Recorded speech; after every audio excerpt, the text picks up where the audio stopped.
Revenons à nos pixels, ou plutôt à l'essentiel. La fameuse notion d'art dans la photographie, face à l'IA. Techniquement, les deux font un peu le même métier. L'une dompte la lumière, l'autre dompte le langage. Oui, le langage. Je sais, dit comme ça, on dirait une fable de La Fontaine version numérique, la photo et le prompt. Parce que pour créer une image avec l'IA, il faut d'abord écrire ce qu'on appelle un prompt. Et non, ce n'est pas un nouveau format d'appareil photo, c'est juste une phrase. Mais attention, pas n'importe quelle phrase. Le prompt, c'est le sortilège magique qu'on lance à la machine pour lui dire quoi faire. Ni trop flou, ni trop précis. Bref, un peu comme diriger un assistant hyper obéissant, mais susceptible. Tiens, demandons à l'IA ce qu'est un prompt. Un prompt, mot anglais signifiant invite ou instruction, est une formulation de consignes ou de questions donnée à une intelligence artificielle, comme moi, pour obtenir une réponse, une image, un texte, un code. Définition simple. Un prompt est le texte que l'on a écrit pour demander quelque chose à une IA. En détail, il sert à guider l'IA dans la tâche à accomplir, expliquer, créer, traduire, résumer, imaginer. Il peut être court, explique la photosynthèse, ou complexe et structuré, rédige un article de 500 mots sur la photosynthèse en citant des exemples et en utilisant un ton pédagogique.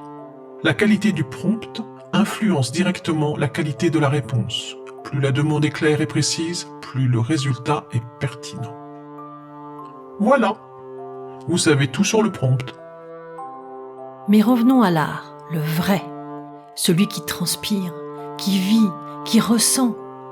Créer, c'est une affaire de vécu, d'émotion, de culture, d'expérience. C'est notre passé, notre éducation, notre environnement qui façonne notre regard. Sans vie, pas de création. Et c'est bien là que le bât blesse. Où se cache la vie dans l'intelligence artificielle? L'IA, elle, ne vit pas. Elle compile, elle imite, elle régurgite, avec talent certes. Elle n'est pas créatrice, elle est génératrice. Et c'est là toute la différence entre l'art humain et l'art artificiel. Alors bien sûr, certains diront « Mais on utilise déjà l'IA en post-prod ». Et c'est vrai, mais ce n'est pas nouveau. Le boulanger aussi, il a troqué ses bras musclés contre un pétrin mécanique. Sauf que c'est toujours lui qui choisit la farine, la levure, le temps de repos. Bref, la recette vient de son savoir-faire, pas de la machine. Alors oui, l'IA est là. La vraie question c'est, qu'est-ce qu'on en fait?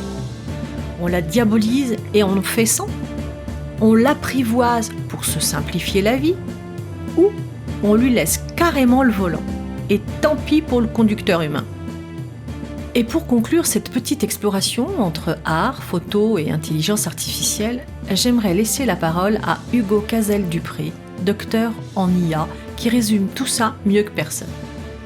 Il dit « Aujourd'hui, l'art n'est pas défini par la technique, mais par la volonté d'une personne d'exprimer un message et de rencontrer son public.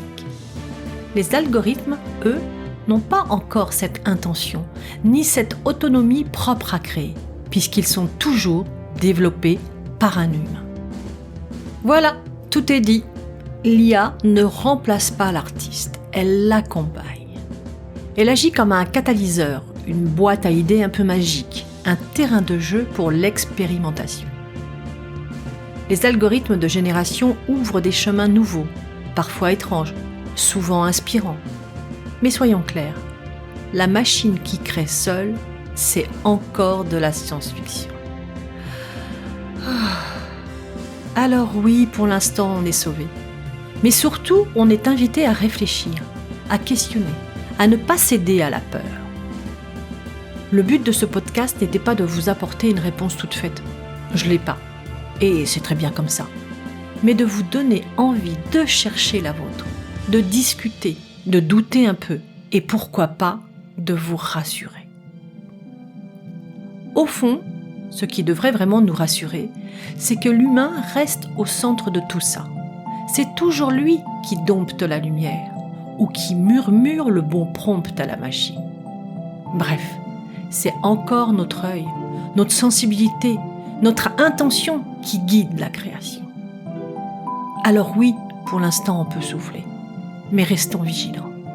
Parce qu'au final, dans l'art photographique, qu'il soit argentique, numérique ou algorithmique, le plus important, ce n'est pas la technique, c'est le regard.